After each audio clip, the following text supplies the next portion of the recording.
Welcome. I'm Eric Fleming, host of A Moment with Eric Fleming, the podcast of our time. I want to personally thank you for listening to the podcast. If you like what you're hearing, then I need you to do a few things. First, I need subscribers. I'm on Patreon at patreon.com/A Moment with Eric Fleming. Your subscription allows an independent podcaster like me the freedom to speak truth to power and to expand and improve the show. Second, leave a 5-star review for the podcast on the streaming service you listen to it. That will help the podcast tremendously. Third, go to the website, momenteric.com. There you can subscribe to the podcast, leave reviews and comments, listen to past episodes, and even learn a little bit about your host. Lastly, don't keep this a secret like it's your own personal guilty pleasure. Tell someone else about the podcast. Encourage others to listen to the podcast and share the podcast on your social media platforms because it is time to make this moment a movement. Thanks in advance for supporting the podcast of our time. I hope you enjoy this episode as well. The following program is hosted by the NVG Podcast Network.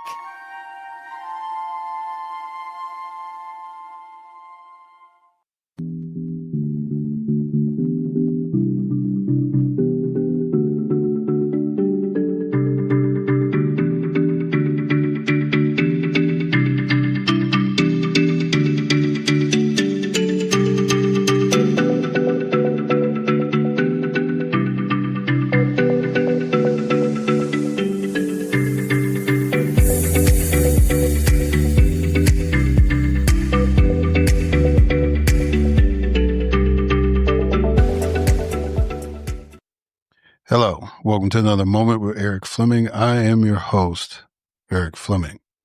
And today I have two guests who are very distinctive in their own way. They're both activists in their own way. And it'll really be, it is fascinating to talk to people like this and get their perspectives on the world. One is a very multi-talented individual, in the world of entertainment and, hosts her own podcasts, all that kind of stuff. And how she uses her talents to be an activist. And then my other guest is an individual that has, for years, really focused in on one particular issue and has been trying to be the voice of reason and really be an activist to do the right thing in that one particular realm that he's focused on. So I hope that you enjoy these guests and respect their perspective and just enjoy the conversation we were able to have. 30 minutes is a long time to talk to somebody, but the one thing about the guests that I have is that you really want to talk to them for as long as you can. We just try to stay within a certain time frame. But anyway, I hope that y'all will enjoy listening to them. A couple of housekeeping notes. One, last week was Grace G's birthday. So allow y'all listeners to wish her a happy belated birthday on that. And we're still trying to get 20,000 subscribers on Patreon. So you can go to patreon.com/A Moment with Eric Fleming and go ahead and do that. Some weeks I'll remember to say it, others I won't.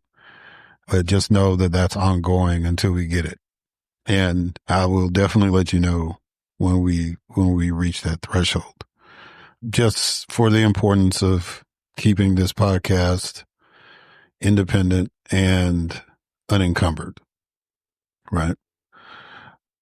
So, a lot of stuff is what we've learned with this administration. A lot of stuff is going on.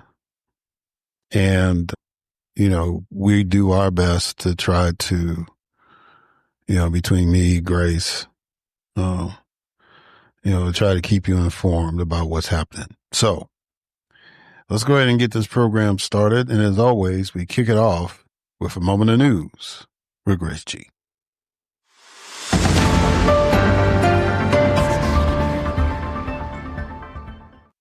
Thanks, Eric. President Trump ordered federal agencies to grant the military authority over borderlands to build walls and install security infrastructure under a national emergency declaration.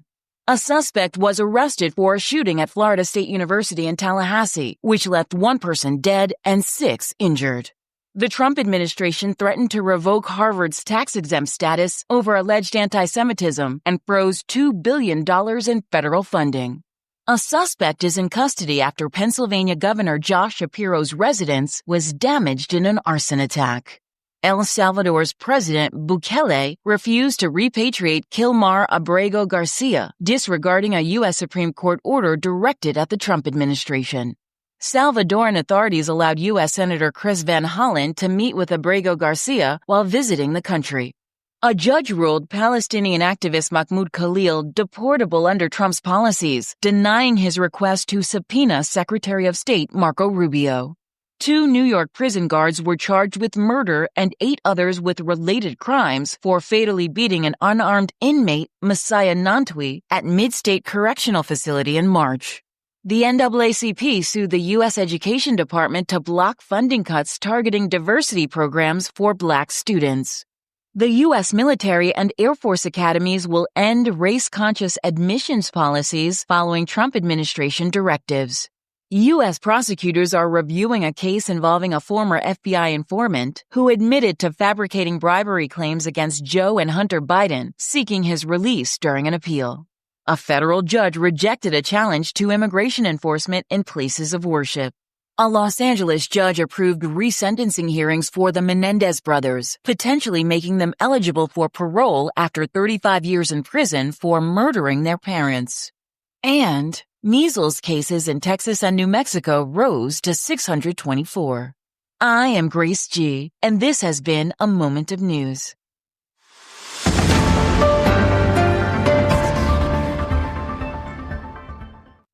All right. Thank you, Grace, for that moment of news. And now it is time for our guest, Denise Love Hewett.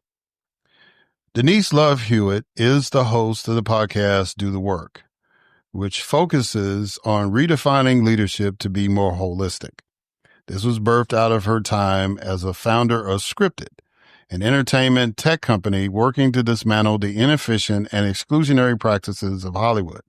She comes from a world of entertainment, fashion, and hospitality, starting her career as a director of sales and marketing at famed nightclub The Box, and working for cultural trailblazers like Patricia Field of Sex and the City and Ugly Betty fame, Marvin Jarrett from Nylon Magazine, Tyra Banks, Courtney Love, Simon Hammerstein, and Randy Weiner before creating content at MTV and Endemol.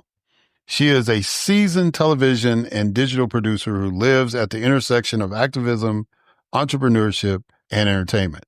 She is also a professional DJ who has worked with Vanity Fair, Gucci, Shiseido, Sony, Glow Recipe, Oprah, Hilary Duff, and among many others.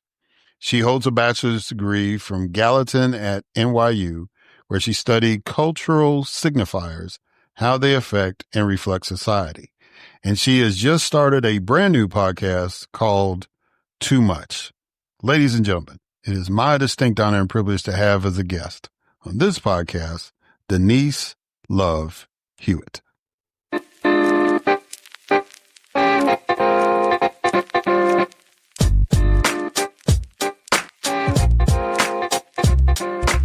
All right. Denise Love Hewett. How you doing, ma'am? You doing good? Hi. I'm doing as good as one can be in the times that we're living in. Well, that's definitely understandable, and like I tell people all the time, this podcast is my therapy. So welcome to the session. Oh, I greatly appreciate you participating in that. checking in. I love therapy. Yeah. So the way I do my thing, I've listened to your podcast The kind of way I do my thing is I do some icebreakers at the beginning. So the first icebreaker is a quote. Do the best you can until you know better. Then when you know better, do better. What does that quote mean to you? I think that's Oprah's number one phrase she uses. I think it was Maya Angelou who recently said it to her.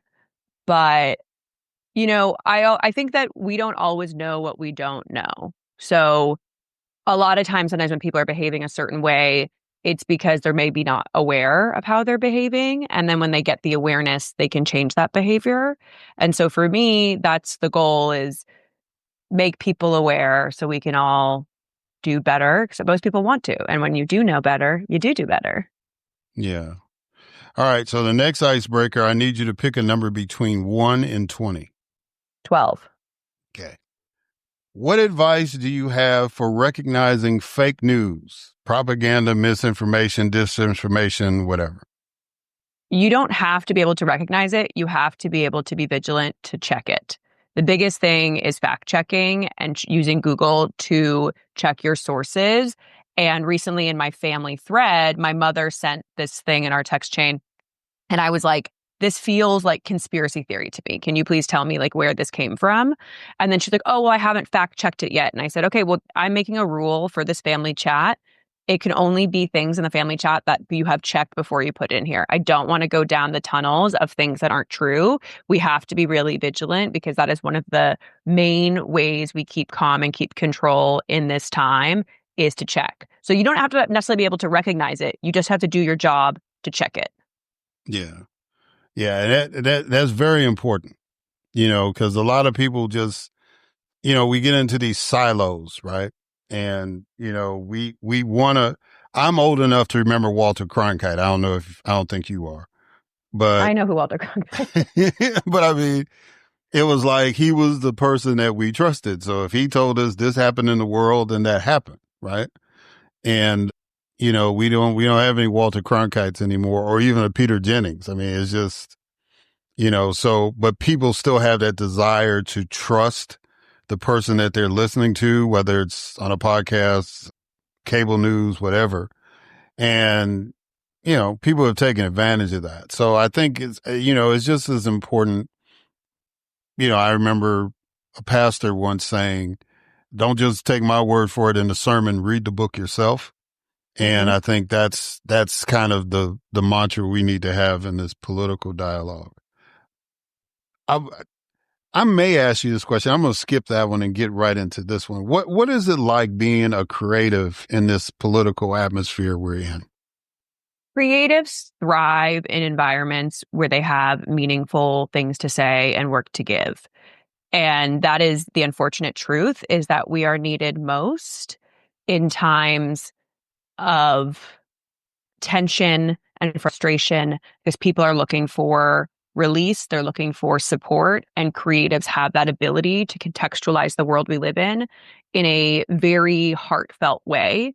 And so that's what's the weird part about living in a time like this, is that you never feel more called to action, but it's very sad for the creative to feel like, I want to be of service in this really hard time, but I wish this time didn't have to be so hard. Yeah. Yeah. So as far as you go, right? Do you feel that it's more of a service you're providing in this time, or that it's more of an opportunity to be more creative and to be more expressive? My ultimate goal as an artist is to always be of service. I believe that we all have a calling we're brought here for, and our ultimate job while we're here is trying to figure out how to make that call, like to be of service, align with a financial like reality. And so everything I do, I look at it from that angle. How can I be of the most service with the gifts that I have? And so I've often, as a creative, struggled, because at times where I've had to do jobs for money that are not soul fulfilling or feel like they're a part of my path, it feels like a waste of what I'm here to do. And in the times when I'm living fully in service, I feel the most whole. And so that's how I look at it. It's not necessarily binary. I think that for me, they go hand in hand. Yeah. What problem do you have with pattern matching? You seem to have gotten famous saying that I got a problem with pattern matching. What is your problem with pattern matching? So historically, if society, especially American society, has predominantly been led by white men, then the pattern and data that we have in this country reflects that. So when you're raising capital or pitching a film script or starting a company, people are looking at data that isn't fair. So my issue is that when you look at that level of data and you're trying to de-risk your investment choice or your creative choice, you're actually hindering someone that doesn't fit that pattern. You're limiting the level of innovation and creativity we can see in the world because I am never going to fit that pattern. That pattern wasn't built for me. It wasn't built for people of color. It's not something we can use as a metric to de-risk anything. So for example, in Hollywood, which is my background, international films have historically been led by a white male lead. So when we started diversifying those leads, like Black Panther is a great example, there was a lot of feedback around, well, this won't sell internationally, when internationally we're more people of color than white people. So it's also like a flawed logical argument. But the data doesn't support that because we've never done it. So relying on that data to saying it's not going to sell internationally is a fallacy. And you won't know until you do it. And then, of course, what did Black Panther do? It blew everyone's expectations away. And so my point is that if we're going to be innovating, you can't let the data hold you back. And the pattern that exists is not the pattern like that we need in today's culture. And innovation doesn't come from patterns. So that's my major problem with the system, is that it's not a reliable success metric or indicator. So people have called you a pioneer for speaking out on that. Do you feel that you're a pioneer, or you just feel as though that you were given a platform to vocalize something that others have been trying to work on? I'm in a lot of good company, for sure. I'm definitely not alone in speaking truth to power in terms of inequity. There's plenty of people that I have learned from that have paved the way for me. Specifically in my story, I was building a tech startup at the time, and I was raising capital and facing a deeper level of inequity in venture capital while I was trying to build this company to create more equity in Hollywood. So it's this really weird mirror moment in which I'm trying to solve for inclusion here, and yet I'm facing that same problem in my own life trying to make this company happen. And through that, there was a lot of mixed feedback. Venture capital, just for the audience, 2% of venture capital goes to women, which is an insane statistic, and even less so for people of color. So looking at 1% for people of color. So still to this day, the number one mechanism for building generational wealth is bias towards one type of person. Yet women are 70% of the purchasing power in this country. Beyond that, women get higher returns on capital invested. So they're actually a better investment, yet they get less capital. So all these things, I was looking at all this information and saying, none of this makes sense. And it wasn't even about my company. It was the fact that I was also coaching a lot of entrepreneurs. So during COVID, I was on Clubhouse and I met an amazing single mother who was building a smart car seat. And we had talked about it. She had put a patent in, and I was like, well, are you talking to investors? I was like, have you made an investment deck? And she was like, well, what's an investment deck? And I was like, of course you wouldn't know about an investment deck, because why would you? It's a weird language we've created for people to create these barriers to entry for people to participate. And there's all this brilliant innovation all around us, people who are true entrepreneurs, who are scrappy. This mom was working 2 jobs. On the weekends, she's working on the smart car seat. She was unbelievable and would not have been taken seriously by this institution because she didn't speak the same language. And I just was infuriated. I was infuriated that we were leaving beautiful brilliance on the table. I was infuriated that women weren't allowed to compete at the same level. And so I just had to speak, knowing that in some ways I was letting my company, I was falling on the sword for my company. Let's just put it that way. So a lot of investors said, why would you talk about this? Entrepreneurs and investors, why would you speak about this? You're just going to look like a depreciated asset in the market. Everyone's just going to think you can't raise money. Every founder has a hard time. You'll just look like you're whining. And I said, I really don't care. The reality is the data speaks for itself, and I'm not whining. I don't give a shit about my company at this point. I care about like hopefully leveling the playing field. So moving forward, other founders face more, like have more of an opportunity. That's really all I give a shit about. Because that's what my company was all about, was creating more opportunity.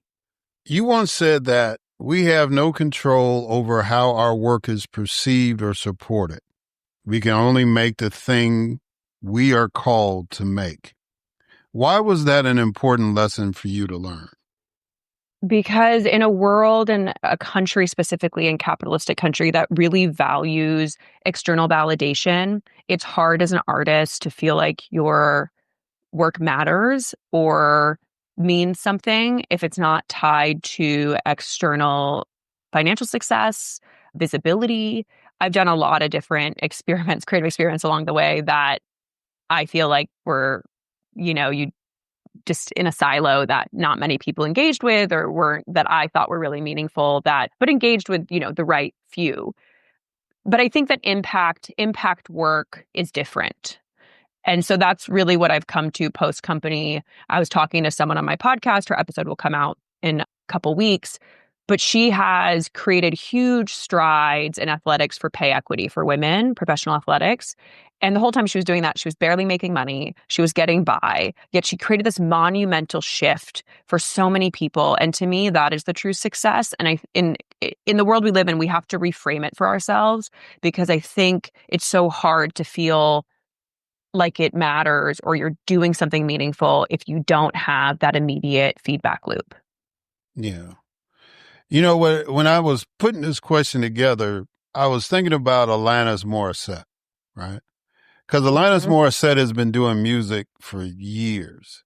Then she had this one monster album, right? Mm-hmm. And ever since then, she's made other albums, but they haven't been as successful, but she's still doing what she wants to do. I think that's something that all people that are creatives have to balance and juggle. And, I look at her as a perfect example. She doesn't care. She's going to do what she wants to do. And, just that one moment in time, everybody got it. and bought the album, but her whole intent was to produce the music she wanted to produce and stand on what she truly is. And I think that's something that is missing in politics. I think in politics, everybody's trying to find that magic formula, that magic catchphrase to get them elected, but they're not being genuine. They're not being themselves. And that turns people off. Do you feel the same way? Yeah, I think Twyla Tharp, who's a very famous choreographer, wrote this book called The Creative Habit, and she's been a choreographer for 70 years. And she talked about failures she had, successes she had. And she's like, being an artist is focusing on the process. Being a creative is process oriented, not outcome oriented. And in a span of 70 years, she's had multiple massive successes that have connected in huge ways. But knowing that failure is a part of it. And so that really helped me contextualize how I wanted to work. And when we talk about politics, what is clear to me in this last go round was that Tim Walz struck a chord with a lot of people for the reason that he's just a nice, normal guy. He's not in it for fame. He's not in it for money. He's in it for impact. And that is the purest, truest way to show up. Because people can see when you're in it for the fame or the money or whatever else that politics has become. And I think we just want to get back to a place where the people that are in power care about the people. Yeah. Yeah. Bottom line. All right. So you also said that great leadership stays at the intersection of inner work and professional success. Why is inner work such an integral part of leadership, in your opinion? I do not think you can be a great leader and a holistic leader without doing the internal inquiry. This is a big theme. I'm currently working on a book about this. I believe that your personal and your professional worlds are inherently linked. They are not binary. And in the world that we have grown up in, we are told they are separate things. But whatever is happening in your personal life is happening in your professional life. So for example, you're a terrible communicator. You don't text your partner all the time. I bet you're not communicating well at work as well. My other friend, he told me recently, back when he started his career, he's a cultural strategist. His job is to think. And he's like, I live in my head. When I started dating someone, I couldn't live in my head anymore. I had to, because they don't know what's going on. You have to learn to change that. And that the same thing that he was doing at work, which was thinking a lot, wasn't necessarily communicating what he was thinking. And so you create the tension in both parts of your life. And when you do the internal inquiry, you're able to alleviate that friction and tension and show up as a thoughtful, empathetic person. And leadership needs, like great managers, are thoughtful and empathetic and present. And that's harder and harder to do in a social media addicted world, in a work addicted world. But I think there's nothing more valuable than taking the time to try and be the best version of yourself, to try and show up in the way that you want to. And I see a radical shift in my work and my relationship to work since I started working on myself. And every leader that I know that is happy and has a lot of money has done this. When you talk about inner work, a lot of that is connected to spirituality. And you say it doesn't necessarily have to be religion, and I agree with that. I think that you have to have some kind of grounding, some kind of foundation in order to move forward. If you don't love yourself, you can't love anybody else. And like I said in another podcast, if you don't have a love for the people, then you can't lead them. Mm-hmm. So I think that's vitally important to have that connection within yourself. I just, because I've been through depression, so I know how that detachment feels, right? Mm. And, I tell people I'm recovering from depression because I know how I was before, and how I am now is not the same as I was before I had to deal with depression. But I'm better. I'm better than what I was, right.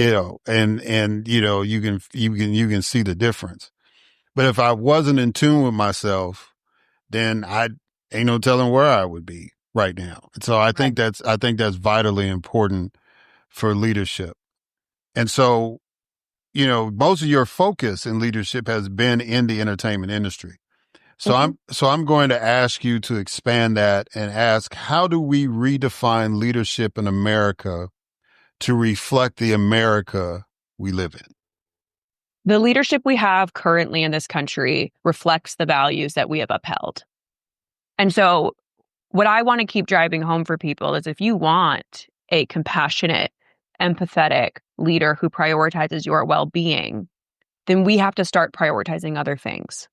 We cannot prioritize money, power, and fame as our gods and then expect to get a different type of leader. We got exactly the shadow side of America in a human being now as in the highest position in this country. And so as much as it breaks my heart every day, and I have a really hard time trying to contextualize how this happened, there's a part of me that also is very clear how this happened, right? So that's my biggest thing, is we have to start with our own little corner of the world. So you and I on this podcast, we are starting with our local community, and then hopefully that reverberates, and then hopefully that creates change. But I can't control everything. I can control how I show up, how I treat people, how I support people, how I inspire people.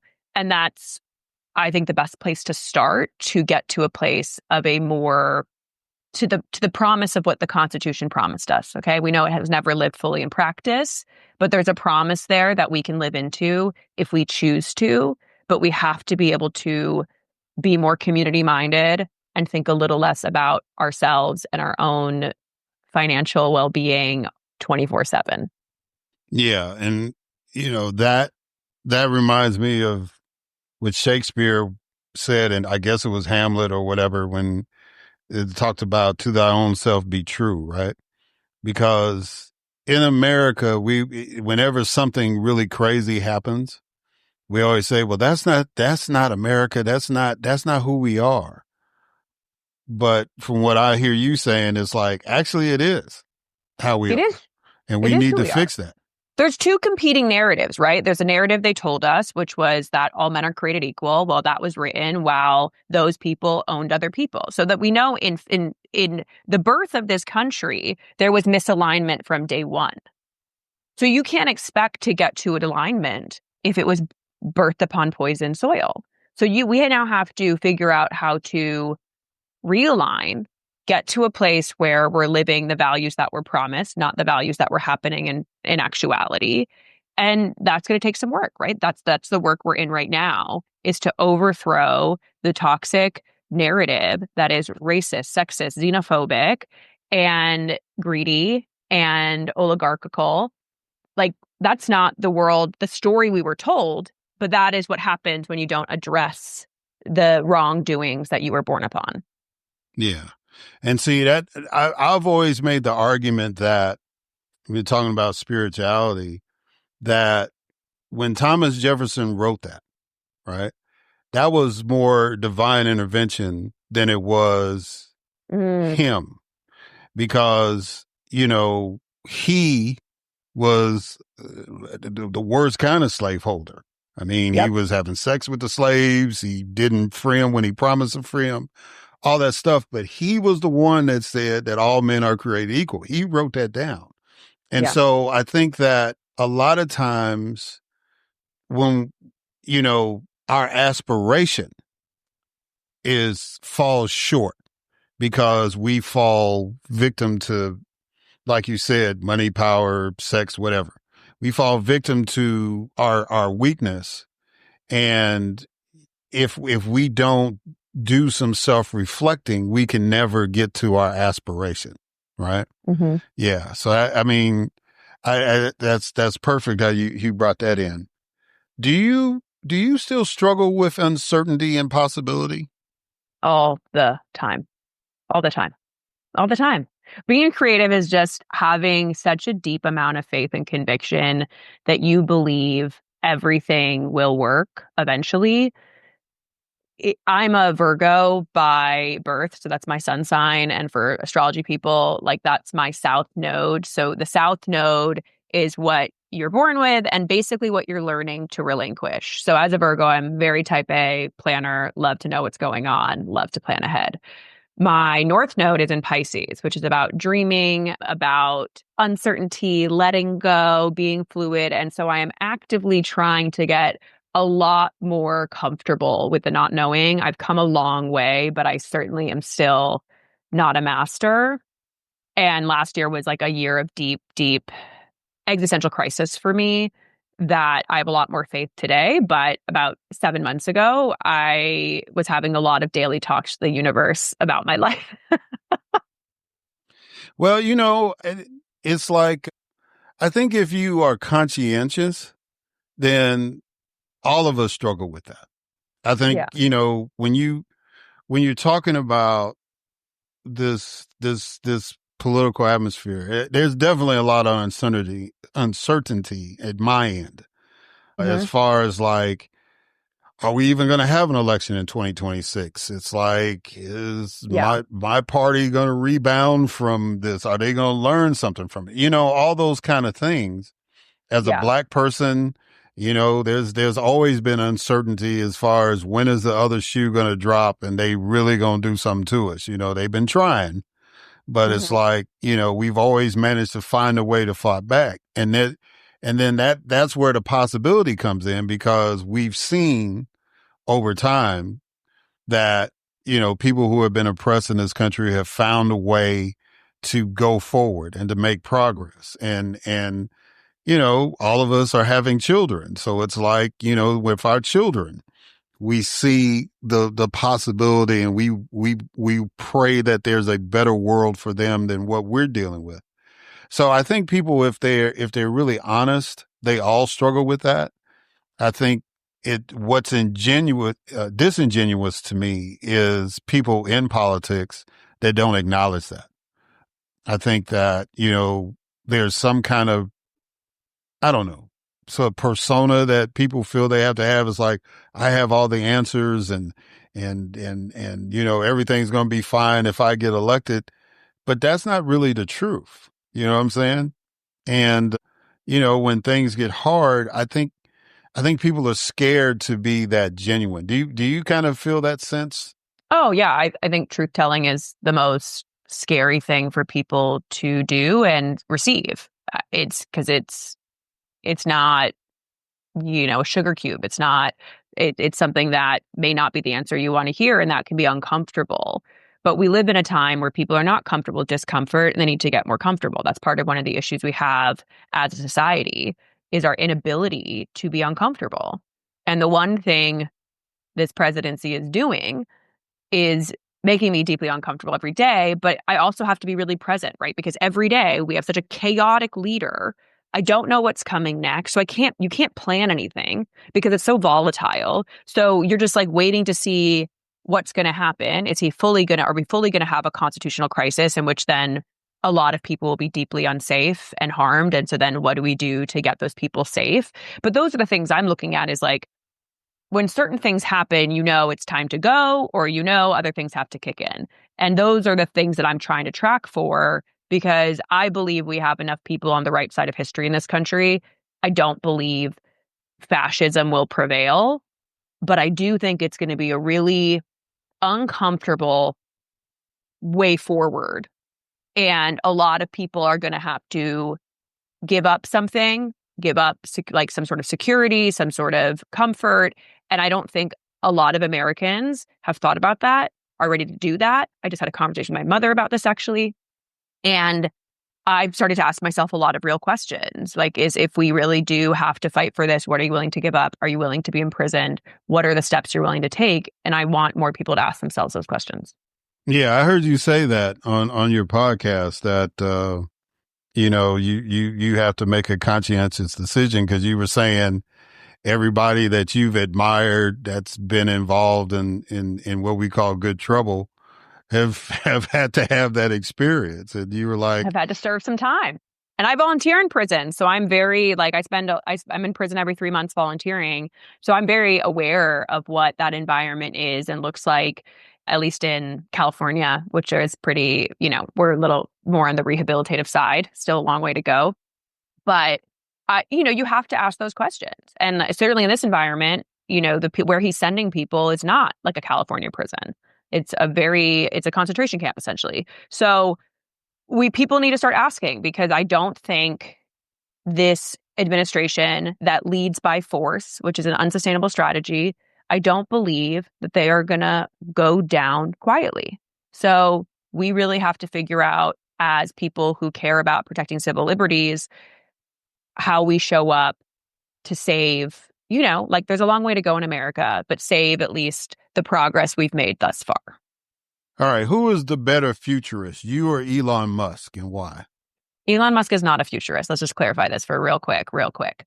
That man is not a futurist. He is not innovating. He is not inventing. He is buying people's companies that have created a technology that then he can just profit upon. As we've seen through Doge, he is also a terrible leader. He's employed people that are young, sycophantic. So he has complete control and agency. That is not leadership. Leadership is collaborative. Leadership is inventive.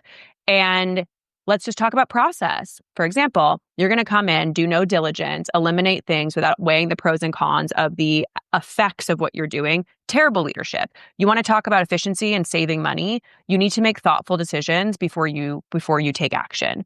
And Silicon Valley has run on a move fast, break things mentality. Venture capital has supported these men in thinking that they are gods. They encourage them to lie. They encourage them to cheat. They encourage them to do whatever they have to do to get ahead and growth at all costs. I think we're seeing now the fallacy of venture capital. There's a reason so many founders have been taken down by the media. And when they get taken down, somehow I always get a call from a journalist, because I'm 1 degree away. And the journalist will ask me questions. And I say, you're not looking at the right thing. The problem is venture capital.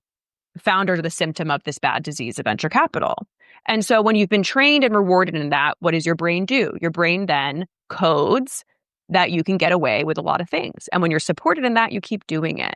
And so I don't think Elon Musk has done anything other than been given a lot of opportunity and a lot of grace to succeed. And he had the right people around him, the right time, and the right amount of money. There are so many people I know that have given the same depth and grace of opportunity who would have done what he has done and more, but along the way actually maybe solved world hunger. Right. I just, and maybe I don't have the right mindset. That's probably why I wouldn't have that amount of money. But it seems to me that if the president of the United States said I could do anything I wanted to do, and I was worth $400 billion. Yeah. The last thing I want to do is tinker with the federal government. I'd move to Puerto Rico. Hey, y'all need like a new grid? We can make that happen. We need to develop something. I would go someplace where it's like, people need some help. It's like Jeff Bezos' ex, poor Mackenzie Scott. I say poor only in the struggle. I compare her struggle to Brewster's Millions. I don't know if you remember that movie with Richard Pryor, where he had to spend so much money in order to get more money, and everything he did, he was making money. So he wasn't losing any money. And that's kind of her situation. She's giving money away, but she's always making money every day based on, her settlement. Yep. So it's like, it's just a never ending thing, but she's trying to do the right thing. And it's like, it would seem like to me that somebody of his magnitude, would have taken advantage of that. But I guess, again, well, go ahead. It goes back to not doing the inner work. If someone had done, any of these men had done the inner work, Donald Trump, Elon Musk, JD Vance, Peter Thiel, whatever their wounding is, we're unfortunately reaping the consequences of it. Because if you are a content person, if you are a person, like the question of what is enough, right? Like, how much more money do you need? Like, what is enough? The fact that they're not asking those questions, the fact that they're operating out of ego, out of force, shows that they're wounded, because hurt people, right? Like, people that care about other people don't look to wield harm upon them. They don't look at people as expendable. And these men look at humans as productive or unproductive.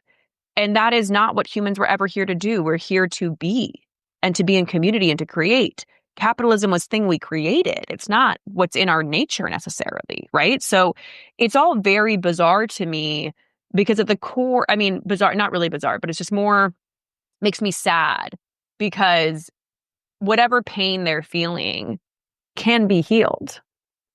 Yeah. Yeah. If they so desire it. So let's end this on a more uplifting note. Let's. What gives you the biggest thrill? Podcasting, DJing, or public speaking? They all give me something a little bit different, but it's all the same thing. The reason I love podcasting, I guess, is a little different, but public speaking and DJing, what I love about being live in front of people is there's this beautiful energetic exchange that happens, and there's nothing like performing live.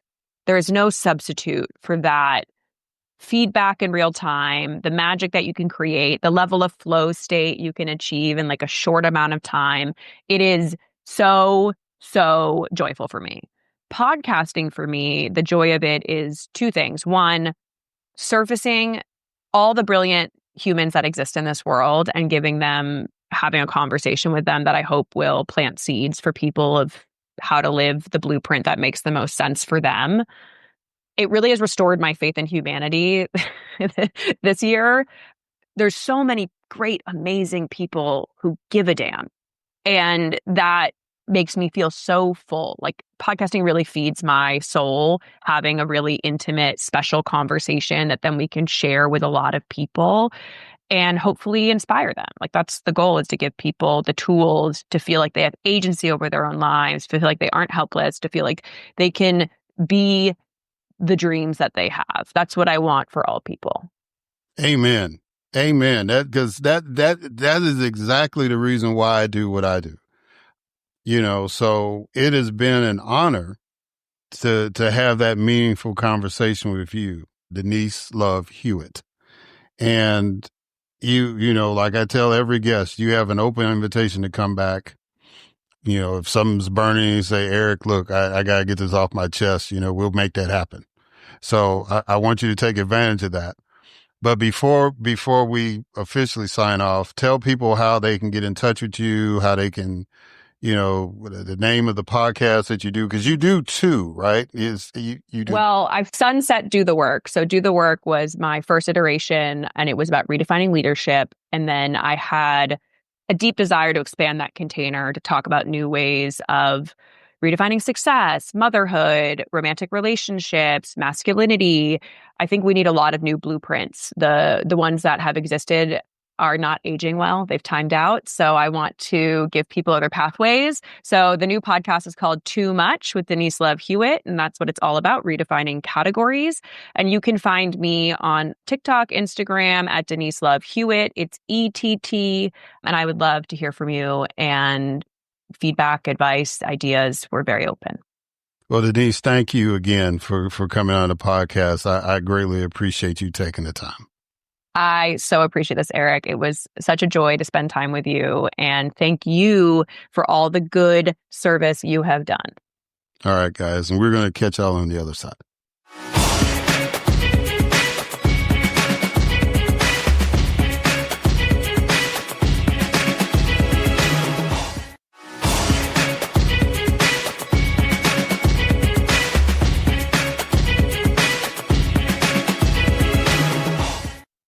All right, and we are back. And so now it is time for my next guest, Wendell Wallach. Wendell Wallach has an international reputation as an expert on the ethics and governance of emerging technologies, particularly artificial intelligence and biotechnologies. While semi-retired, he continues to consult and accept speaking engagements. From 2020 to 2024, he was the Carnegie Uhiro Senior Fellow at the Carnegie Council for Ethics in International Affairs, where he founded and co-directed with Anja Kaspersen the AI and Equality Initiative. He is also senior advisor to the Hastings Center and a scholar at the Yale University Interdisciplinary Center for Bioethics, where he chaired technology and ethics studies for 11 years. Wallach's latest book, A Primer on Emerging Technologies, is entitled A Dangerous Master: How to Keep Technology from Slipping Beyond Our Control. He co-authored with Colin Allen, Moral Machines, Teaching Robots Right from Wrong. The World Technology Award for Ethics was awarded to Wendell in 2014 and for Journalism and Media in 2015. He was appointed Fulbright Research Chair at the University of Ottawa in 2015 to 2016. The World Economic Forum appointed Mr. Wallach co-chair of its Global Future Council on Technology, Values, and Policies for the 2016 to 2018 term. More recently, Wallach has been referred to as a godfather of AI ethics. Ladies and gentlemen, it is my distinct honor and privilege to have as a guest on this podcast, Wendell Wallach.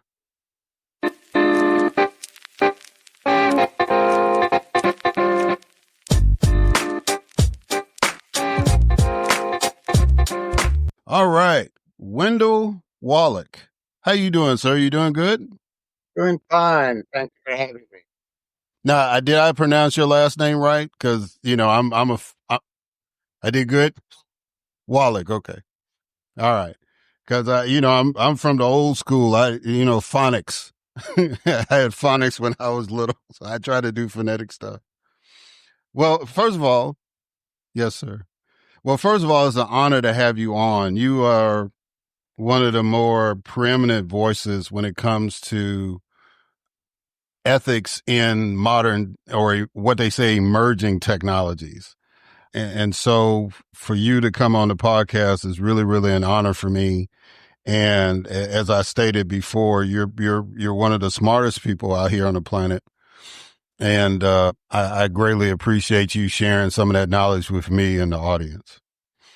Well, thanks for your kind words. Yes, sir. All right. So I kind of break the ice a little bit and I do a couple of things. The first thing is I offer a quote to the guest. So this is your quote. The underlying purpose of AI is to allow wealth to access skill while removing the skilled the ability to access wealth. Well, that's interesting. I don't remember saying that, but No, you didn't say it. okay, I said it. You get to this point where you've said so many things, you are sometimes surprised by what you have put out there, and I'm afraid that is true. It's true in the sense that AI is really serving the interests of an oligopoly and political leaders who are pretty intent on manipulating people's behavior and attitudes and beliefs. And it's not to say there aren't also 1,000 good things that AI is doing, but there's a difference between there being 1,000 good things and what the overall structure of the technology is and who it serves.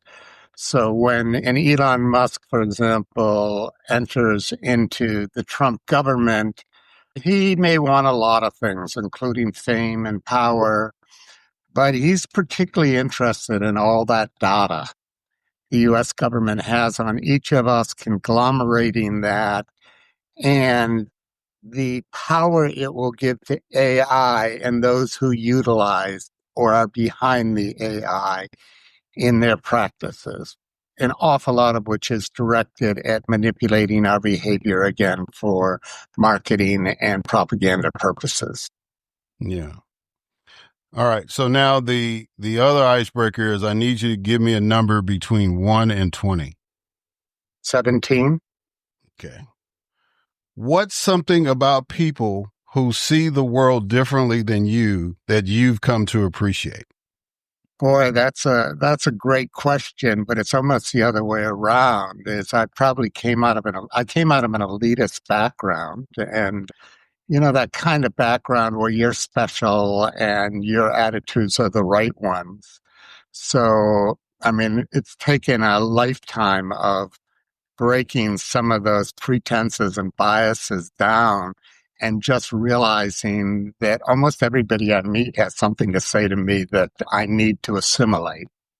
So, I mean, I think that's the broad answer to it. But the more specific one is I've traveled widely. So I've been exposed to people all over the world who just don't see the world the way I do. I'm surprised, for example, when I'm in China, how vigorously some of the most thoughtful Chinese defend their government. And I don't think it's a voice coming out of their feeling pressured or exploited or manipulated, but they really do, in some heartfelt way, feel that their government is working relatively well for the Chinese people. That's particularly true since, for example, the present government led bringing 500 million people, some say 800 million people, out of poverty. So just an example of something that surprised me when I encountered it. Yeah, that's a good perspective to know. So how much has science fiction influenced your work? You talk about you came from a elitist background, but I want to go, because I think about people like Isaac Asimov and, a lot of others, Octavia Butler, all those people that were kind of predicting where we were going. And so I just, I usually don't get to ask a lot of scientists a lot of questions. So, did science fiction kind of influence you going into this bioethicist? I can't even say if I'm saying it right, but your profession. Yeah, I mean, you got it right. I mean, how could science fiction not? Because all the projections people are making about the future are science fiction. And a lot of them showed up very early on. But though I read science fiction, the classics in it, I'm not one of the big avid science fiction readers and followers. And I really got into this field around 2001, where it started to look like an awful lot of science fiction was going to become reality over the next 50 to 100 years. So I can't say that, like many scientists, science fiction is much more prominent. It's why they became scientists. And certainly something like Asimov's three laws have played a role in, the first few pages of Moral Machines Teaching Robots Right from Wrong, one of my books that I co-authored with Colin Allen, where we look at the prospects for implementing sensitivity to moral considerations in robots and computers, and the ability to factor those into their choices and actions. We sort of mapped that field out. But sort of the first thing is we heard from everyone was, well, didn't Asimov solve that problem with his three and then later four laws of robots? And what people seem to forget is Asimov laid out these perfectly logical, hierarchically arranged principles. And then he wrote roughly 80 stories, more than 80 stories, but not all of them point out why these three laws wouldn't work. So why three simple ethical principles are not adequate to either have sensitivity to ethical considerations or to know what's the right thing to do. Yeah. So if it wasn't science fiction per se, what inspired you to do this? Because you've been doing this for at least over 15 years. 15 years ago, nobody was really talking about AI, at least not in casual conversation like we do now. So what was the trigger to get you involved in this stuff?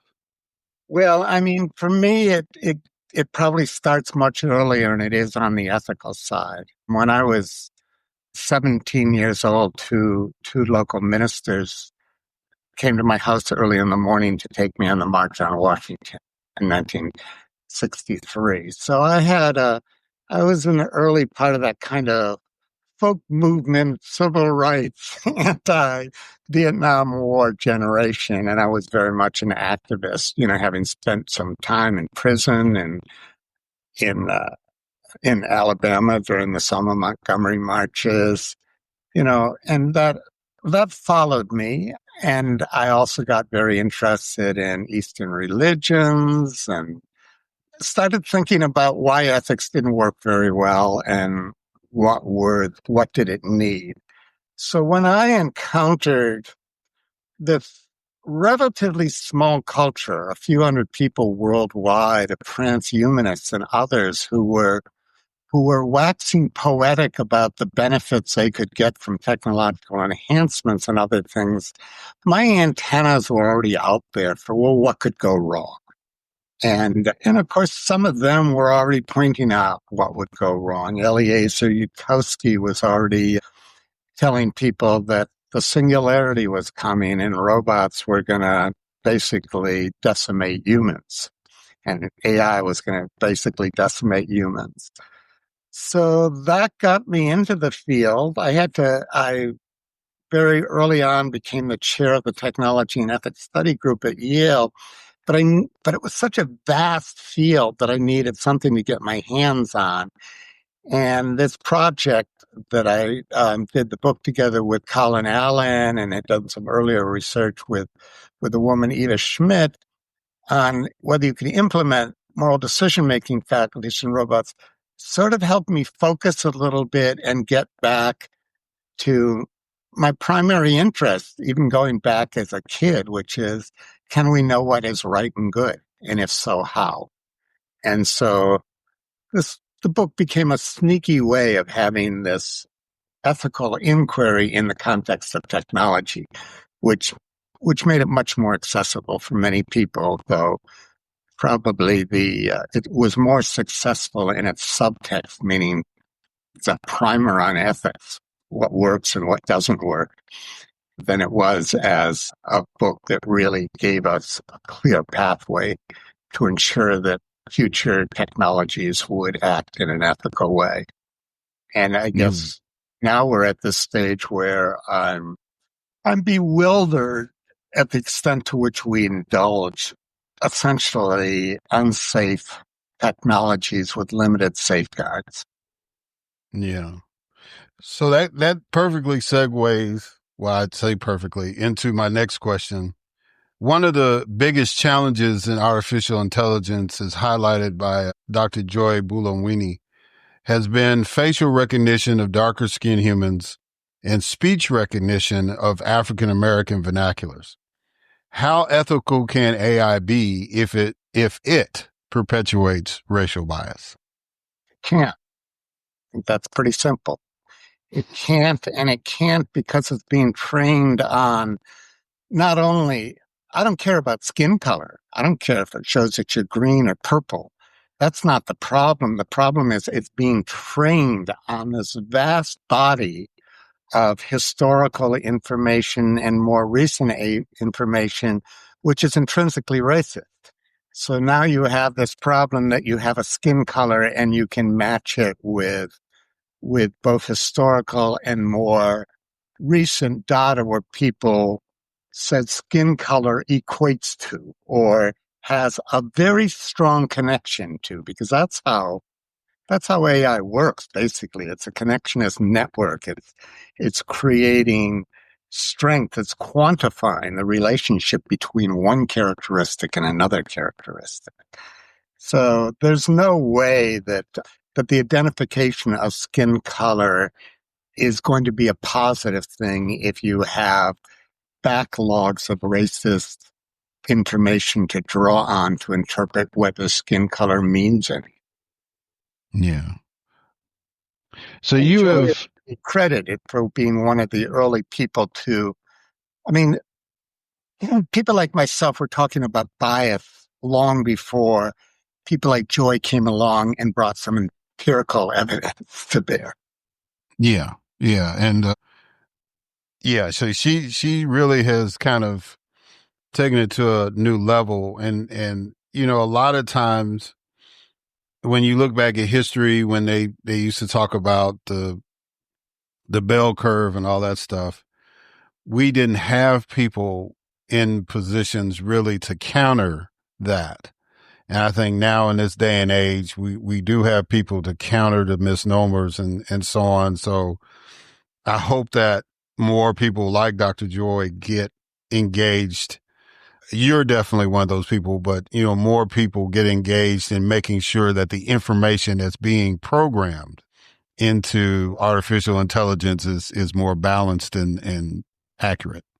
I'm one of the older people, so I'm not going to be able to be in this fight for all that much longer. We'll see what nature or God grant me. But what's thrilled me about the past 25 years is it's not just race, but gender in particular. I mean, it used to be that most panels, if they had a woman, she was a token woman, on the panel. And one of my closest colleagues, Anya Pearson, was one of those constant token females on panels. I mean, it was sort of obnoxious. And Anya did a lot herself to nurture other women coming along. But now it's not even just a question of a token woman on the panel. They are brilliant. They've had the experience now. They've had the opportunity.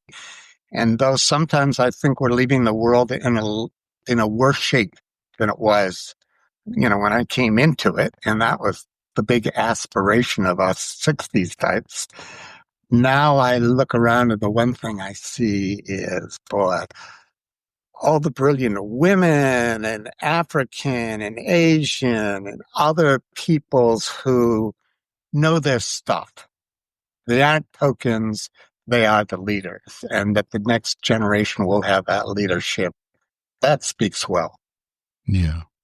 So you've spoken before to UN concerning military use of AI.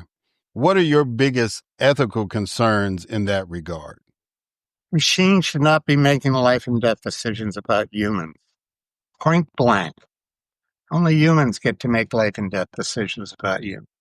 And that begs the question of when the machine is an extension of human will and intention. But I think even if the machine is an extension of human will and intention, there needs to be a responsible reflection on the output of the machine before humans act on taking a life based on machine output. And I don't think that's just a simple question of accuracy or who's better at the decision making. I think that's a more moral question about human integrity, conscience, willingness to give due respect to other humans, regardless of whether they agree with them. And unfortunately, now we're getting into these technologies like lavender and where's daddy and so forth that can attract tens of thousands of people at once. And if, for example, one of those people goes into a building, match it with these other technologies identifying what's in various buildings and give a command to humans to strike that building. And it would be one thing if the humans then took, let's say, even 10 minutes to get other information and see if they know how many civilians were in that building and non-combatants or others. But from what we're learning, that's not happening. What we're learning is the strike orders become pretty perfunctory.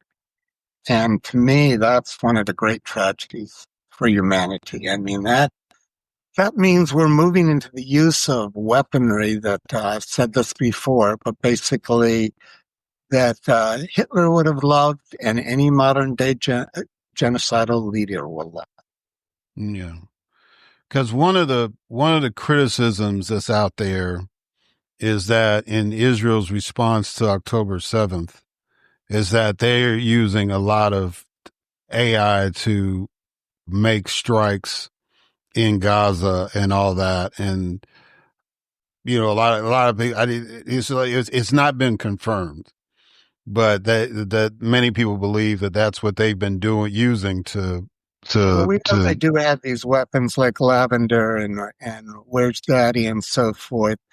It's pretty well confirmed. I wouldn't say it's absolute. You know, there've been only a few articles written by people who have given testimony, and there's a lot of the details we don't have. But it looks pretty clear that that's taking place, and it doesn't matter. Civilians are still being targeted. This is a violation of international humanitarian law. I fully support the Israelis' right to strike back, given the horrific nature of what happened in October, but there has to be some restraint.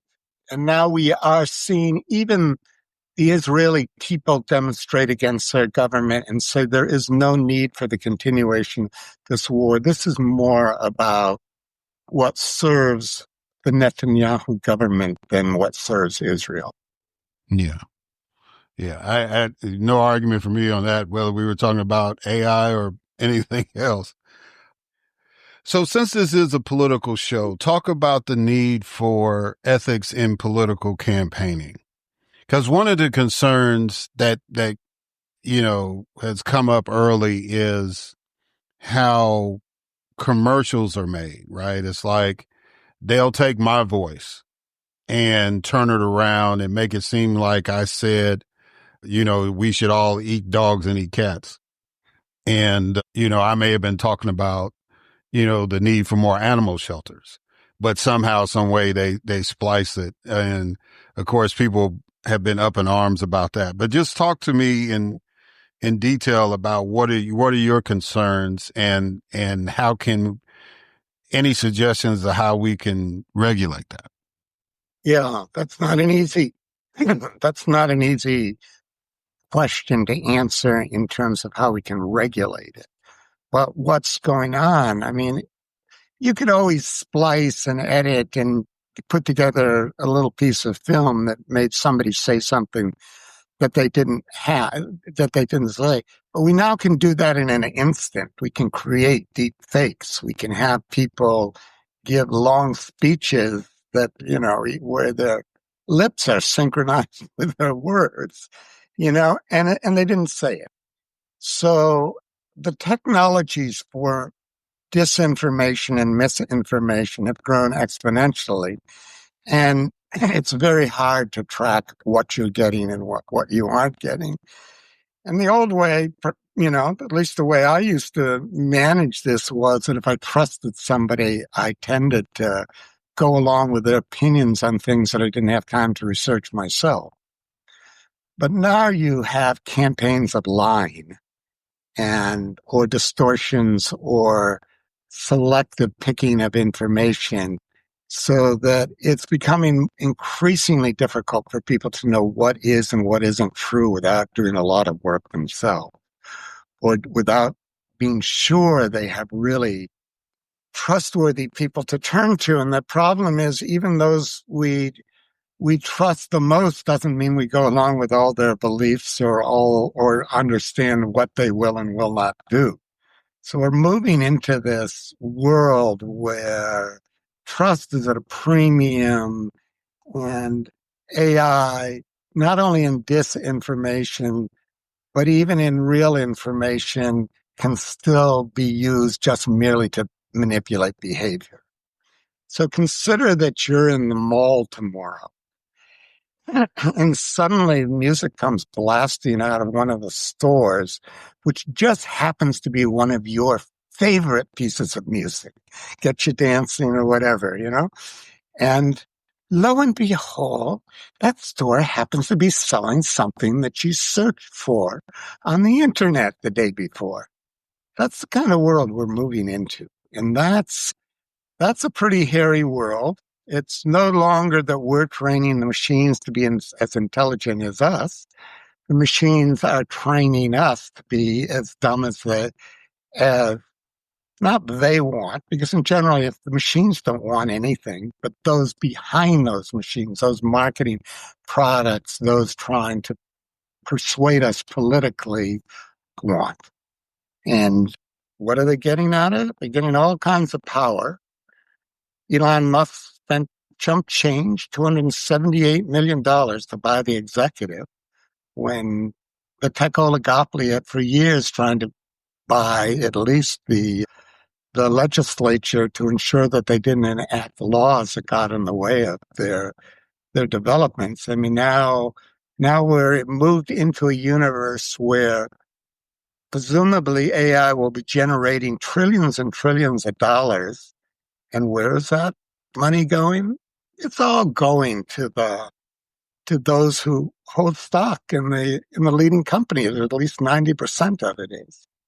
I happen to be at a lunch at the UN, at the ITU, which is International Telecommunications Union, and that's part of the UN.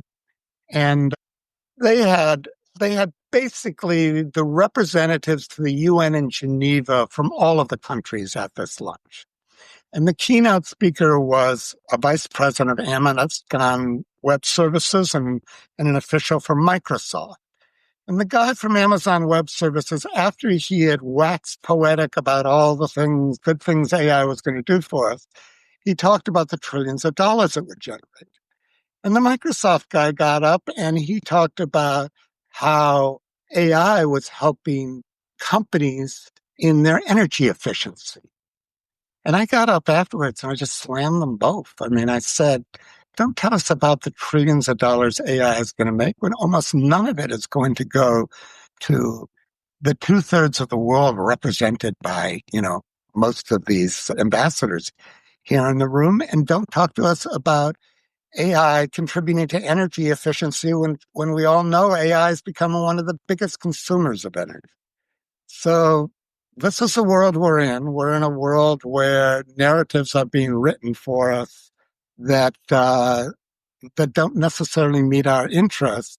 And the problem with both of those examples are they're just looking at a little piece of the problem. We can always talk about anecdotes and that information that supports my viewpoint, but if we don't develop the moral intelligence and the self-understanding to counteract this piecemeal analysis of the problems at hand, we certainly aren't going to survive in any meaningful way the generation of AI and other emerging technologies.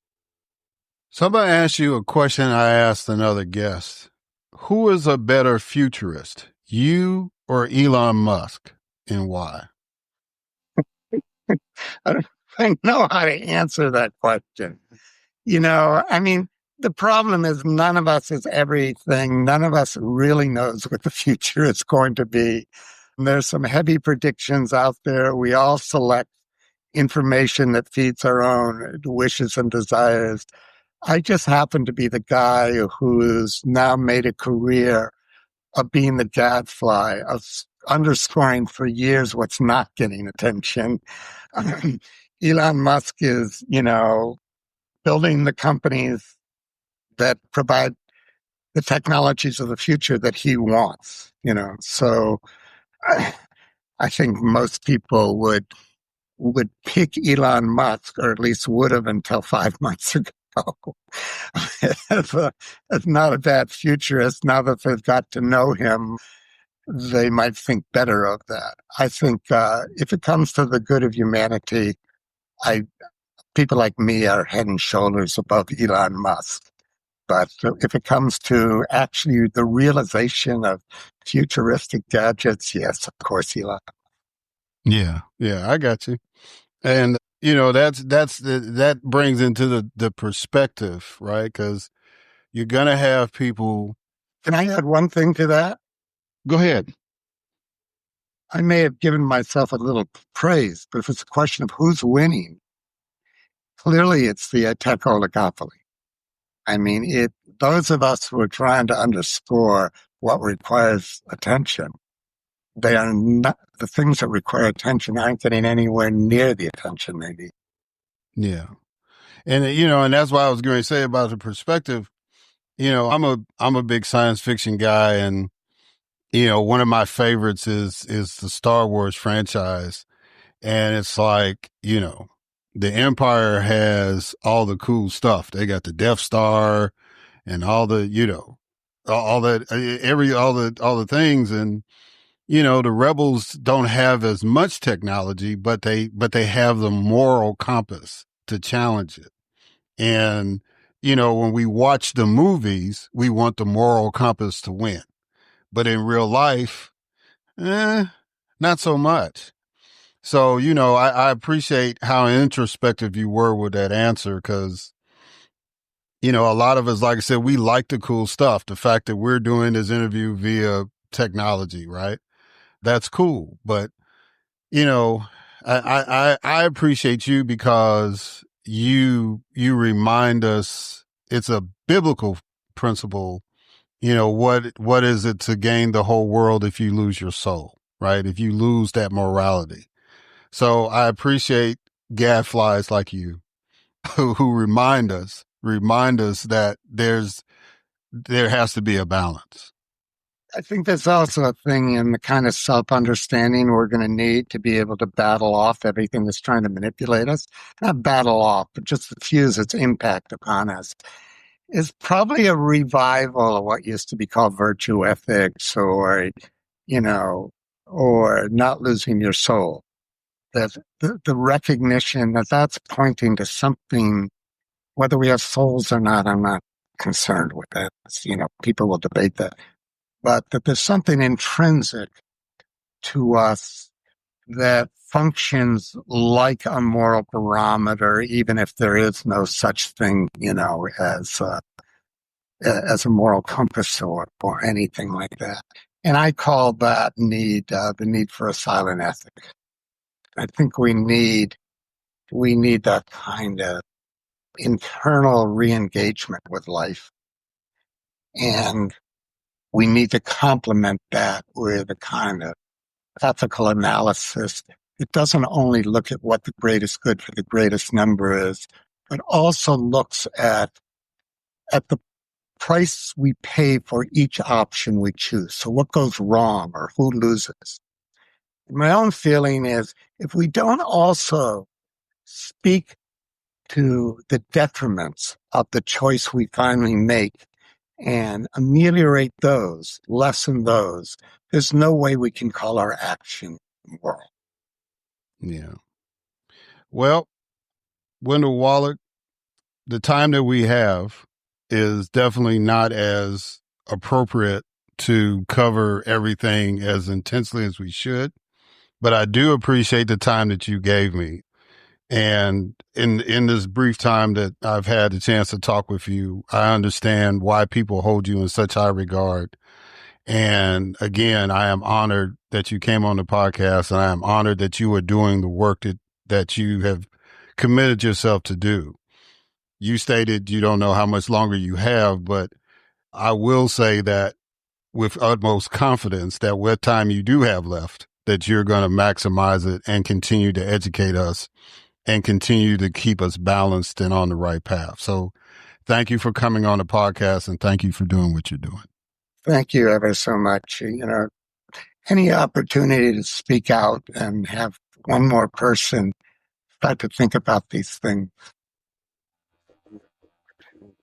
I really appreciate that you have this podcast where you try and bring this vast body of illumination to the difficult political challenges we're covering. So if people, before you go, if people want to reach out to you, if people want to get in touch with you and stuff, how can they do that? Well, they can do that through my email, wwallach.com, wwallach, at comcast.net, or wendell.wallach@yale.edu, or through LinkedIn. Those are kind of ways to reach me. And unfortunately, I'm meeting too many people and can't always respond. So if there's a specific reason, or, they say they've listened to this podcast, then that's just helpful for me to identify who they are. Yes, sir. All right. Yes, sir. Well, again, thank you for coming on, and appreciate you taking the time. All right, guys. And we're going to catch y'all on the other side.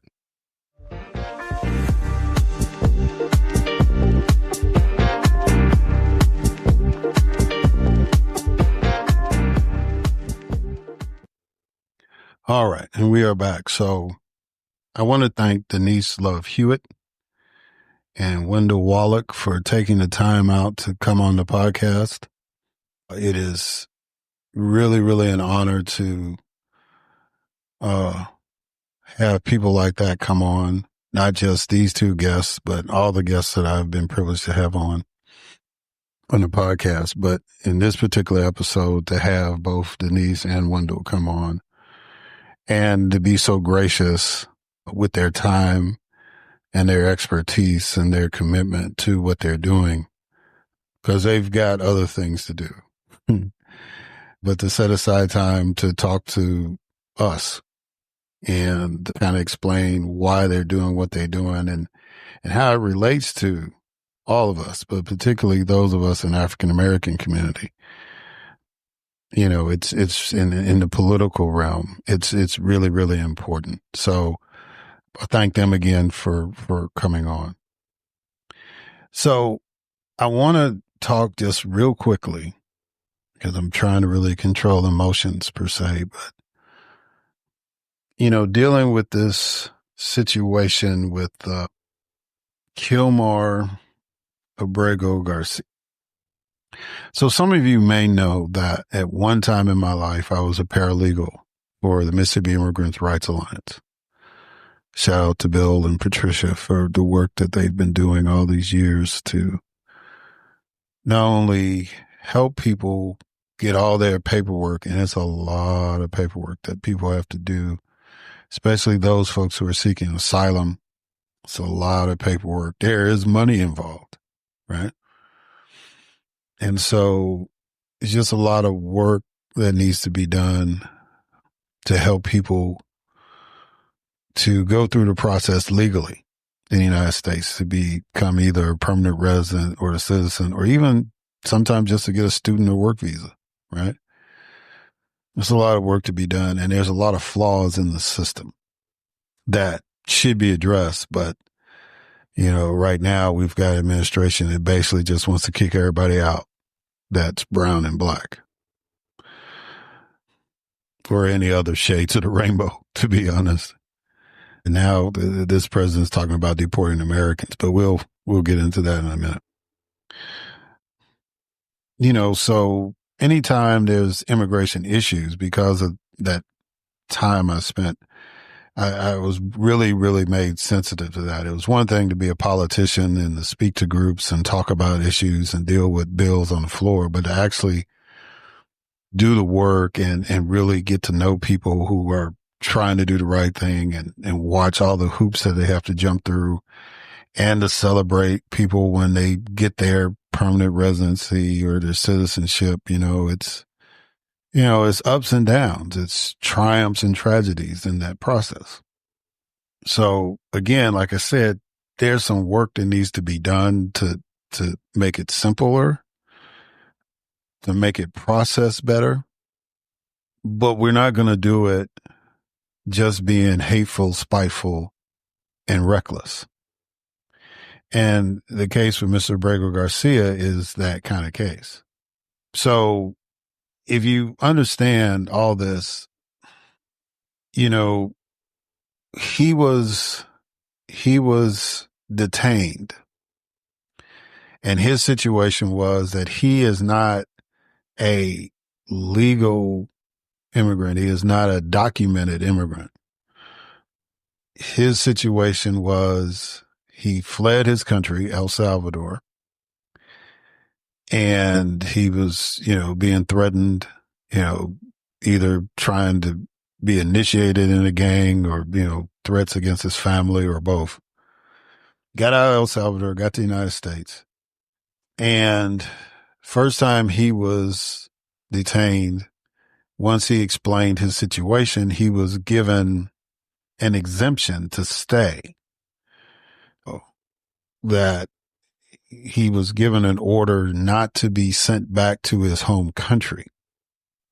So in the process of that, he got married, started a family, been working. Don't know any details about any further paperwork he may have done. He may have been in the process of trying to get an asylum. Don't know. Haven't really talked about that in the news. But he was given a protected status to stay, which was kind of a unique status that can be given to people that are in dire situations, right? That have not started the asylum process. But nonetheless, he's living his life. And then, of course, Donald Trump gets reelected. And so now, he got rounded up with some other folks again. And the way the story goes, from what I understand, is that when they initially had a group of people to be sent to El Salvador, he was not on that list. But somehow, some way, he got bumped up. Either people they thought they had was not in their custody or whatever the case may be, but they ended up finding a spot on the plane for him. And that's how he ended up in El Salvador. If everything had gone according to, I guess, whatever their plan was, he would still been in detention in the United States. But because some quirky way space was available, they just threw him on the plane too. And that's how he ended up there.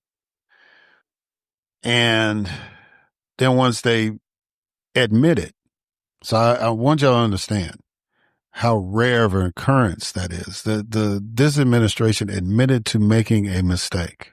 Now, they've made a lot of them, but they will never acknowledge them for the most part. But this one time, they admitted that they made a mistake. But being the prideful people they are, they won't correct a mistake. So, and there could have been cool ways to do it. President of El Salvador, Bukele, he came to the United States, say, hey, stick him on a plane and, we'll get him back. We'll take him, you land in Dulles, or Reagan, we grab him, we take you in the limo and head to the White House and we'll grab him and put him back in detention or whatever. At least he's back in the United States and he's out of the country that he fled from due to gang violence, right? They could very easily have done that.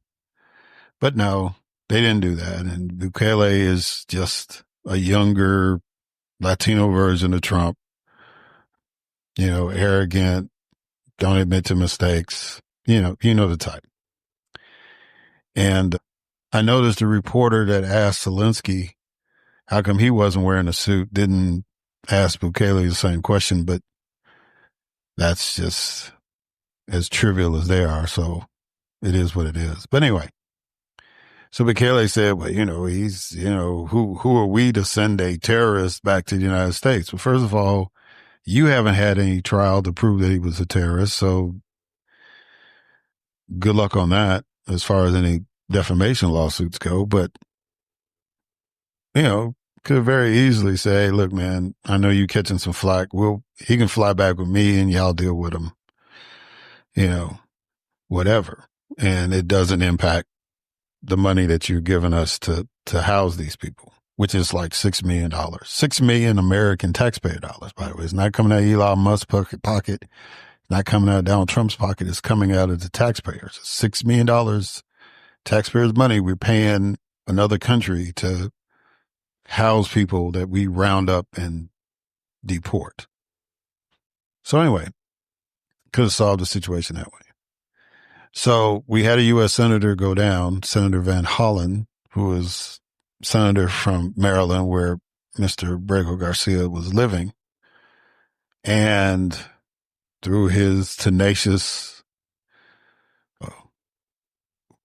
character, he was able to at least see Mr. Brego Garcia, know that he's alive, that he's as well as he can be. And I guess when the senator comes back, as we're taping this, he's going to let us know what the conversation was about. What he can. I'm sure he's going to talk to the lawyers to, kind of double check and make sure certain things are said or, not said, right? So anyway, but from the pictures, we see that, the most important thing is, because of course there were rumors that the young man was unalived, as the young people say, but he's still with us, and he looks relatively healthy compared to some of the conditions that we've heard about that particular prison in El Salvador. So again, if you could make the accommodations to do that, you could have worked out some kind of way. Well, hey, look, let him fly back with the senator. And at that point, again, you can get him and let the senator go back to, his home, and, you meet Mr. Abreu Garcia and you put him in detention here in the United States and let the due process happen. But didn't do that. So now this man is in a country that he was trying to get away from, in probably one of the worst prisons, where more than likely some of the gang members that he was trying to get away from are housed, right? Now, I assume that they're separating the population from the detainees, from these gang members. I don't know, because if they've got people from the Venezuelan gang, it would be smart to keep them away from an El Salvadoran gang, just on GP. But it is what it is. So, we have the U.S. Supreme Court now, and now an appellate court has weighed in. A district court already threw down the gauntlet that it's like, look, you made a mistake. He is entitled to due process. Bring him back and let him go through the process.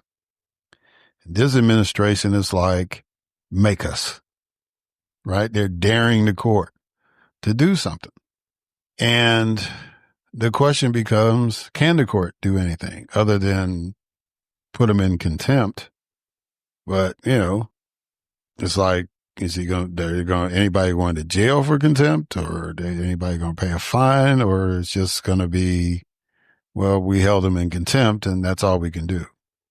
And if there's nothing that can be done to force this administration to follow a ruling of a court, well, now, ladies and gentlemen, that is a constitutional crisis.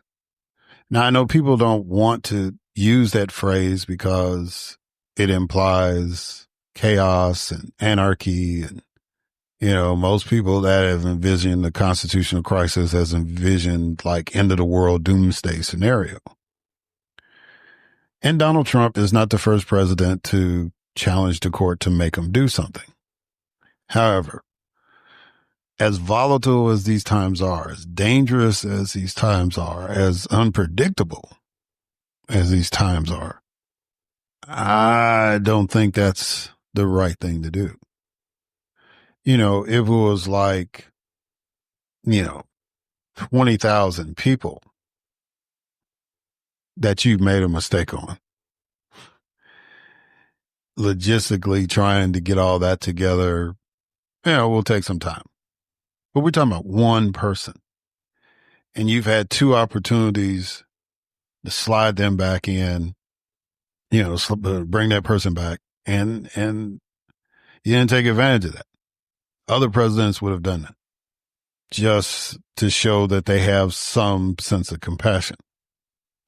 But somehow, some way, the president has gauged his supporters as having no compassion and no empathy for this particular case. So he's just going to be defiant. And, you got lawyers who obviously don't care if they practice law again once they're out of the Trump administration, openly defying the court. And, you got a Secretary of State who is a child of immigrants who is acting like that Abrego Garcia was the worst thing that ever happened to this country and is not doing anything about it. So, it's just, people talk about humility and try to discount it, as, well, you can't be so humble if you're going to be in politics and all that. Actually, yes, you can. It's actually an endearing quality if you're humble, if you show some humility, if you show some compassion. And in the big picture of things, if they can get away with that, what does that mean for the rest of us? Right? Does that mean we can start deporting Americans who disagree with the president? Now, he said, oh, no, we're just only going to send the worst people or whatever. Based on his actions, the worst people in Donald Trump's world are people that tell him that he's wrong or people that don't agree with him, right? So that should worry a lot of folks. There's at least 76 million people that did not want him to be president. Is he going to deport all of us? Is he going to try to find countries where he can stick us in so he can do what he wants to do for the remainder of his term?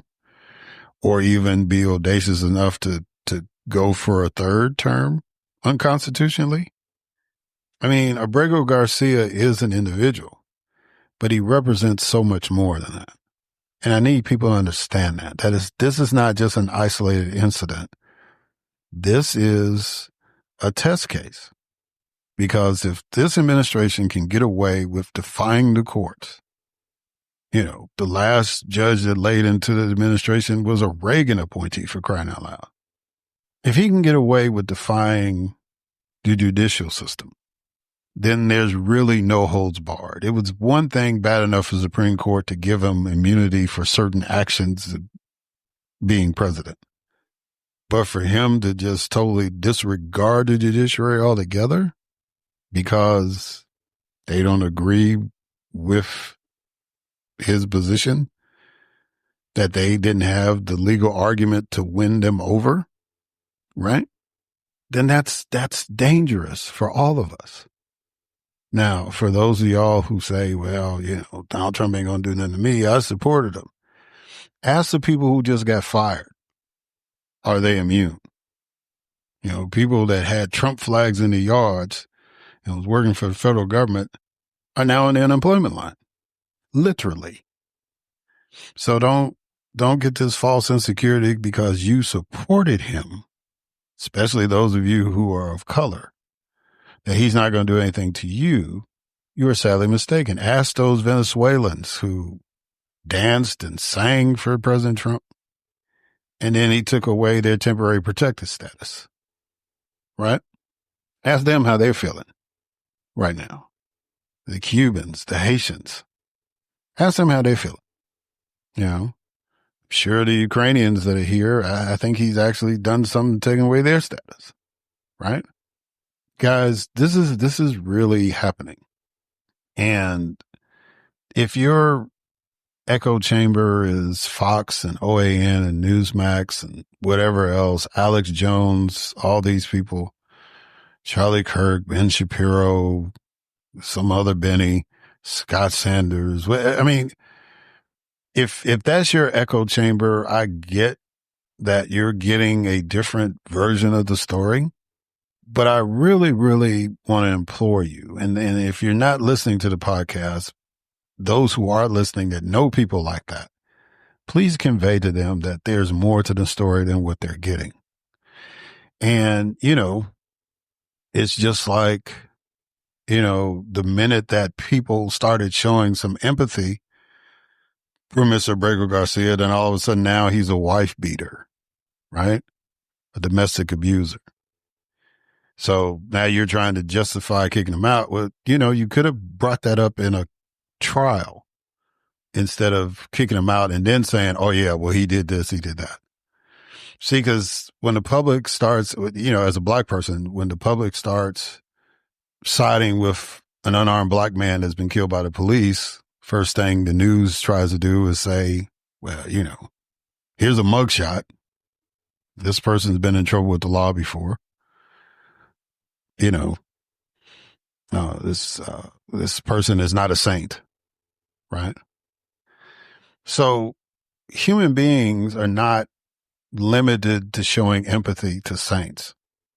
There are people who empathize with the Menendez brothers, right? We're not limited to showing empathy for saints.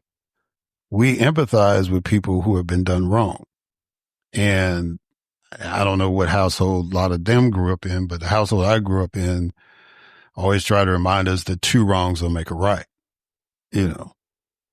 If he is what y'all say he is, then prove it in a court of law. Don't just grab him off the street and send him off to some other country and say, oh, well, ain't nothing we could do. He had protection by this government, and this government, this new administration just basically ignored that protection, just like they're doing other people. So, we as black people have seen this song and dance before. And whatever your position is on immigration, do understand that if we are now in a situation where the president doesn't have to adhere to court decisions, that's going to be a problem for you.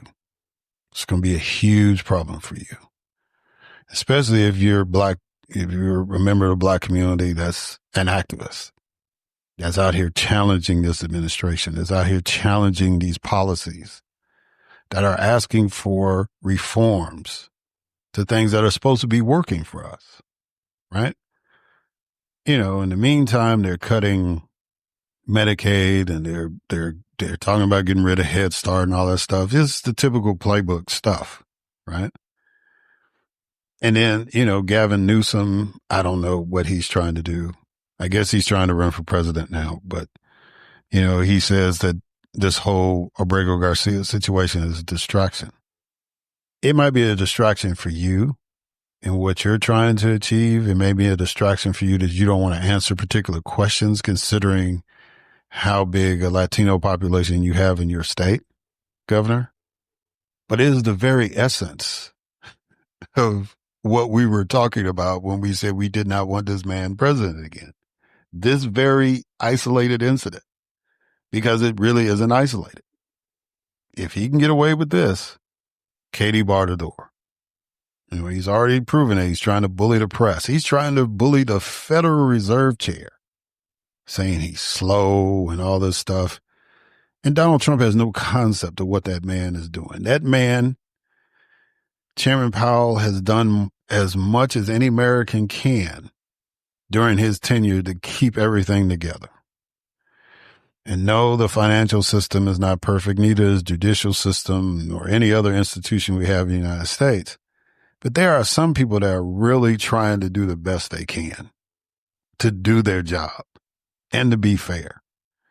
If they come up short, it won't be because of lack of effort.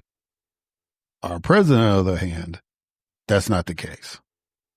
This is deliberately an attempt to maintain power and to punish anyone or anything that is a threat to his vision of the United States. And it's ironic that all this stuff is falling into play 250 years after we told a tyrant that we didn't want to be his subjects anymore. Literally 250 years ago. As this podcast is going to air, is basically the 250th anniversary of the Battle of Lexington and Concord. The first decisive battle for American independence. And now that very independence is being threatened within. Abraham Lincoln was right. If this country is going to fall, it's going to fall from within. And I'm not trying to aid and abet in that fall. I'm trying to do my best with my voice to preserve the democracy we have so that we continue to have a chance to make all of our lives better. Because if we're under any kind of tyrant, whether it's Donald Trump or anybody else, those chances diminish significantly. And it's happening in real time. And whatever false pablum that people are getting in that other echo chamber, pain is going to hit pretty soon. Because you can't be a tyrant and not subjugate everybody. You can't just subjugate a few people. You have to subjugate everybody. So, you know, even during the revolution, there were what we call Tories, people that still wanted to be under the rule of King George. We get that. But, you know, history dictated that we would become our own nation. A symbol that you don't have to have a strong ruler to have a strong government. So you can be like Gavin Newsom and dismiss it and say that this is a distraction. You can say, well, you know, that's the Latinos' problem. That's not a black problem, whatever. You can do that, but you do it at your own peril. If the president of the United States can ignore the U.S. Supreme Court and control Congress, that's not good for us. It's not good for us as black people. That's not good for us as Americans, period. So pay attention, watch how this thing plays out, and just be ready to deal with it effectively. Thank you for listening. Until next time.